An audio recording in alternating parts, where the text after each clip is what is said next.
اور ان کی زبان وہ کبھی بند نہیں ہوتی. ہاں، دماغ کے بارے میں کچھ نہیں کہا جا سکتا، اس لیے کان بند ہونے والی بات تو درست نہیں لگتی. البتہ دو باتوں کا پھر پورا امکان ہے، یا تو یہ سمجھ کے پھر نہ سمجھی کی باتیں پھیلا رہے ہیں، یا نہ سمجھ کر کچھ زیادہ ہی سمجھدار بننے کی کوشش کر رہے ہیں. بہرحال جو بھی معاملہ ہے، کہا یہ جا رہا ہے کہ وزراء کی جانب سے غیر ذمہ داری کا مظاہرہ جاری ہے، جس کو دیکھتے ہوئے پھر ابھی یہ گزشتہ روز وزارت خارجہ کو ایک وضاحت جاری کرنی پڑی. تو ترجمان دفتر خارجہ نے یہ واضح کیا ہے کہ پاک سعودی عرب معاہدہ خالصتاً دفاعی نوعیت کا ہے اور کسی تیسرے ملک کے خلاف نہیں ہے.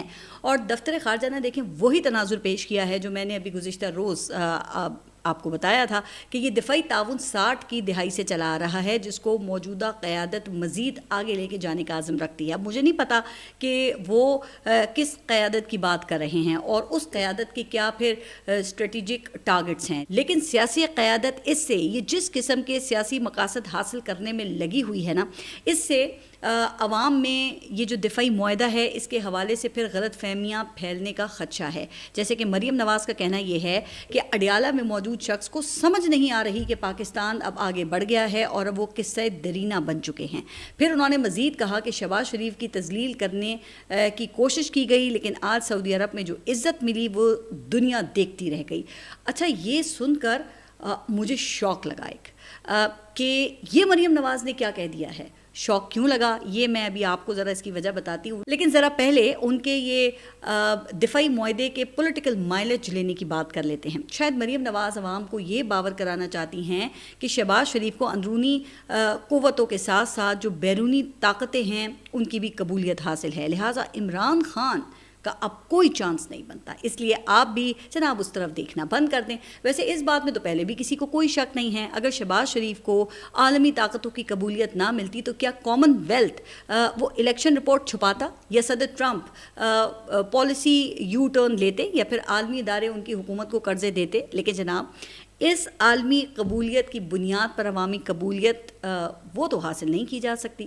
حکومت کرنے کا حق تو صرف اسی کو ہے جس کے پاس عوام کا مینڈیٹ ہے. بیرونی طاقتیں تو صرف آپ کو پتہ ہے نا کہ وہ اپنے مفاد کو ہی دیکھتی ہیں، جو کہ زیادہ تر ٹرانزیکشنل نیچر کے ہوتے ہیں. لیکن وہ کیا ہے کہ سیاسی داؤ تو لگانا ہے. اب اگر کسی کو سعودی عرب میں پروٹوکول ملتا ہے تو پھر بھائی اسی ملک پاکستان کی وجہ سے ملتا ہے نا، تو کیا اس پہ اتنا اترانا چاہیے، یا اس کی قدر کرتے ہوئے ان عام پاکستانیوں کے بارے میں بھی سوچنا چاہیے جن سے بیرون ملک اور خاص طور پہ سعودی عرب میں اچھا سلوک نہیں کیا جاتا، جہاں زائرین کے ساتھ شرطوں کا رویہ وہ اکثر ہتک آمیز ہو جاتا ہے، جبکہ عام محنت کش وہ کفیلوں کے رحم و کرم پر ہوتے ہیں، جبکہ خارجیوں اور خاص طور پہ پاکستانیوں کے لیے ان کا جو نظام انصاف ہے وہ کسی جلاد سے کم نہیں ہے. لیکن اس طرف کسی کا دھیان نہیں ہے، اس طرف کسی کی توجہ نہیں ہے، بس اپنے پروٹوکول کی فکر ہے. اب اس رویے کی وجہ یہ عام پاکستانی نہیں ہے بلکہ یہی حکومت ہے جس کے ہاتھ ہر وقت پھیلے ہوئے رہتے ہیں. اس حوالے سے ابھی یہ گزشتہ ماہ سعودی ایڈ پلیٹ فارم نے ایک لسٹ جاری کی ہے جس میں 2018 کے بعد سعودی عرب کی جانب سے یہ مختلف ممالک کو دی جانے والی امداد کے جو اعداد و شمار ہیں وہ شامل ہیں. اچھا، یہ وہ امداد ہے جو زیادہ تر زکوٰۃ فنڈ سے دی جاتی ہے، اور اس میں دوسرے دو طرفہ قرضے اور جو خصوصی امداد ہے وہ شامل نہیں ہوتی ہے. تو اس لسٹ میں مصر $32.5 ارب کے ساتھ سر فہرست، یمن $28 ارب کے ساتھ دوسرے، اور پاکستان $13.2 ارب کے ساتھ تیسرے نمبر پر موجود ہے. تو کیا خیال ہے کہ پھر ایسی بھکاری حکومتیں اپنے شہریوں کی عزت نفس کا احترام کرنے کی کوئی صلاحیت رکھ سکتی ہیں؟ بھئی جب ان کو یہ پتہ ہے کہ امداد ان ممالک کے حکمرانوں کی مجبوری ہے تو پھر وہ ان ممالک کے جو عام لوگ ہیں ان کو کیوں عزت کی نگاہ سے دیکھیں گے؟ اچھا، اب ظاہر ہے کہ یمن میں سعودی عرب کی پراکسی حکومت ہے جس کو اس نے سپورٹ کرنا ہے، لیکن مصر اور پاکستان کو امداد دینے کی وجہ ان ممالک کی جو فوجی طاقت ہے نا وہ ہے جو سعودی عرب کی ضرورت ہے.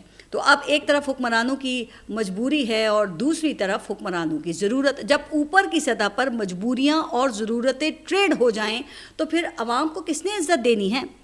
چلیں خیر آتے ہیں. اچھا، وہ جو میں بات کر رہی تھی کہ مریم نواز کی بات سے مجھے شوق کیوں لگا، تو اس کی وجہ یہ ہے کہ مریم نواز نے غلطی سے عمران خان کو قصہ درینہ کہہ دیا. ظاہر ہے کہ ان کا جو مقصد ہے وہ تو قصہ پارینہ کہنا تھا نا، لیکن شاید انہیں اس بار ریہرسل کا پراپر ٹائم نہیں ملا، ورنہ قصہ درینہ تو اس پرانی بات کو یا پھر حقیقت کو کہتے ہیں نا جو اب بھی زندہ ہو اور اثر رکھتی ہو، جبکہ قصہ پارینہ کا مطلب یہ ہوتا ہے کہ ماضی یا پھر مٹ جانے والی حقیقت۔ خیر، اس غلطی میں ایک اچھی بات یہ ہے کہ سچ ان کے منہ سے نکلا ہے، لیکن غلطی تو پھر غلطی ہوتی ہے نا، چاہے وہ ارادی ہو یا پھر غیر ارادی ہو۔ لیکن اس پہ زیادہ بات کرنے کے بجائے میں انہیں صرف اتنا ہی کہوں گی کہ وہ اپنا جو اسکرپٹ ہے وہ پہلے ذرا عرفان صدیقی صاحب کو دکھا دیا کریں، تاکہ آئندہ ایسی کسی غلطی کا ارتکاب نہ ہو اور عرفان صدیقی صاحب کو بھی ان کی بھئی صلاحیتوں کے مطابق ہی کام ملے نا، ورنہ اگر سیاست کے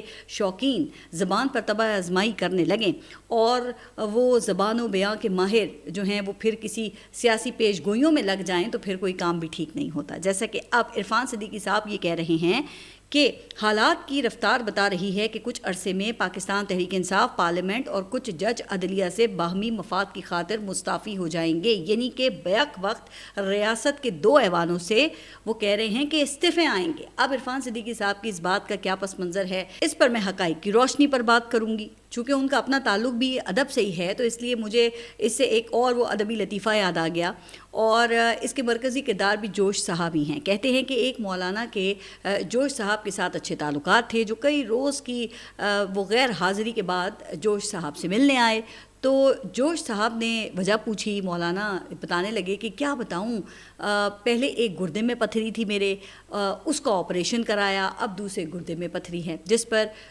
جوش صاحب نے مسکراتے ہوئے کہا کہ میں سمجھ گیا، اللہ تعالیٰ آپ کو اندر سے سنسار کر رہا ہے۔ اس لیے عرفان صدیقی صاحب پھر کہا جاتا ہے کہ ایسے کام نہیں کرنے چاہیے جن کی وجہ سے ریاستی اداروں کے اندر سے وہ پتھر آنا شروع ہو جائیں۔ لیکن حکومت نے نہ صرف ایسے اقدامات اٹھائے بلکہ آنے والے دنوں میں کہا یہ جا رہا ہے کہ اس میں مزید شدت آنے والی ہے، کیونکہ حکومت پارلیمنٹ اور عدلیہ پہ کنٹرول حاصل کر کے پھر اپنی مرضی کی قانون سازی کرتی ہے اور پھر اس قانون کا ہتھوڑا لے کے ہیڈ ماسٹر کی طرح عدلیہ کو چلانے کی کوشش کرتی ہے۔ اب گزشتہ روز تاریخ میں ایسا پہلی بار ہوا ہے کہ اسلام آباد ہائی کورٹ کے 5 سٹنگ ججز نے سائل بن کر سپریم کورٹ میں اپیل دائر کی ہے۔ جی ہاں، اسلام آباد ہائی کورٹ کے 5 سینئر ترین ججز، جن میں جسٹس محسن قیانی، جسٹس بابر ستار، جسٹس طارق محمود جہانگیری، جسٹس سردار اسحاق اور جسٹس سمن رفت نے سپریم کورٹ کے سامنے چیف جسٹس سرفراز ڈوگر کے خلاف شکایات کا انبار لگا دیا۔ کہا ہے کہ جسٹس ڈوگر انتظامی اختیارات کے ذریعے ججز کے عدالتی اختیارات کنٹرول کرنے میں لگے ہوئے ہیں، وہ ایسے کہ یہ مخصوص ججز کے سامنے زیر سماعت مقدمات کو اچانک کسی دوسرے بینچ کو منتقل کر دیتے ہیں۔ اچھا، پھر درخواست گزار جو ججز ہیں ان کو مختلف عدالتی جو کمیٹیاں ہیں وہاں سے نکال کر نئے اور جونیئر ججز کو شامل کیا گیا ہے۔ ایک جج کو تو کام سے ہی روک دیا گیا ہے، دیگر کو سنگل بینچز تک محدود کر دیا گیا ہے۔ اب معلوم نہیں کہ کیا سپریم کورٹ ان ججز کو انصاف فراہم کر سکے گی یا نہیں، کیونکہ یہ جن کا ذکر ہو رہا ہے ان کا بندوبست تو حکومت نے یہ پارلیمنٹ کے ذریعے کیا ہے، لیکن کہا جاتا ہے کہ جسٹس ڈوگر کی تقرری میں عدلیہ نے پورا ساتھ دیا ہے۔ چیف جسٹس نے جسٹس ڈوگر کی ٹرانسفر کو یہ کہہ کر انڈورس کیا ہے کہ اسلام آباد ہائی کورٹ میں تمام قومیتوں کی نمائندگی ہونی چاہیے۔ پھر اس بنیاد پر جب جسٹس ڈوگر کی ٹرانسفر ہو گئی تو آئینی بینچ نے فیصلہ دیا کہ ٹرانسفر ہونے والے ججز کی سینیورٹی وہ صدر مملکت طے کریں گے، جس کے بعد پھر کہا جاتا ہے کہ جو سینئر ججز ہیں ان کی شامت آ گئی۔ لیکن کیا یہ ججز عرفان صدیقی صاحب کی خواہش کے مطابق استعفے دیں گے؟ تو فی الحال تو ظاہر ہے کہ اس کا کوئی امکان نظر نہیں آتا۔ اگر انہیں استعفے دینے ہی ہوتے تو بھائی وہ پھر سپریم کورٹ سے رجوع ہی کیوں کرتے؟ اس حوالے سے گزشتہ روز صحافیوں نے پھر ان ججز سے یہ سوال کیا کہ آپ کے استعفوں کی خبریں آ رہی ہیں، پھر جس پہ جسٹس جہانگیری نے کہا کہ اس کا سوال ہی پیدا نہیں ہوتا، ہم فائٹ کریں گے۔ اچھا، آپ کو یاد ہوگا کہ اس سے پہلے قاضی فائز عیسیٰ نے بھی اسی طرح کی فائٹ کی تھی، اور اس وقت ان کا بھی جو الزام تھا وہ یہی تھا کہ جسٹس بندیال وہ ہیڈ ماسٹر بن کے قانون کی دھجیاں اڑا رہے ہیں۔ تو اس پر پھر ان ججز سے سوال ہوا کہ کیا آپ قاضی فائز عیسیٰ سے متاثر ہیں، جس پہ جسٹس قیانی نے کہا کہ بالکل بھی ایسا نہیں ہے۔ اچھا، پھر جس کا مطلب یہ ہے کہ ظاہر ہے ججز کا کوئی پولیٹیکل ایجنڈا نہیں ہے، لیکن عرفان صدیقی صاحب نے ججز کے استعفے اور سیاسی عزائم کو ایسے مکس کیا ہے کہ کانسپریسی تھیری ہی بنا ڈالی۔ اور جناب یہی تو پھر کمال ہوتا ہے نا کسی کسی اچھے اسکرپٹ رائٹر کا، لیکن وہ کیا ہے کہ سیاست میں کامیابیاں جو ہیں وہ اسکرپٹ رائٹنگ سے نہیں بلکہ موقف کی سچائی سے ملتی ہیں. تو پھر اس حوالے سے حکومتی اقدامات کی بدنیتی وہ بالکل واضح ہے، لیکن ان ججز کے ساتھ حکومت کی جاری ٹسل کی اصل وجہ وہ کچھ اور ہے. چونکہ معاملہ حساس ہے تو اس کے لیے اس وجہ کو بھی ایک واقعے سے ہی واضح کرنا ضروری ہے. تو ہوتا کچھ یوں ہے کہ ایک دفعہ شاعر کنل مجید اور ادیب پطرس بخاری کے درمیان کچھ برجستہ جملوں کا تبادلہ ہوا.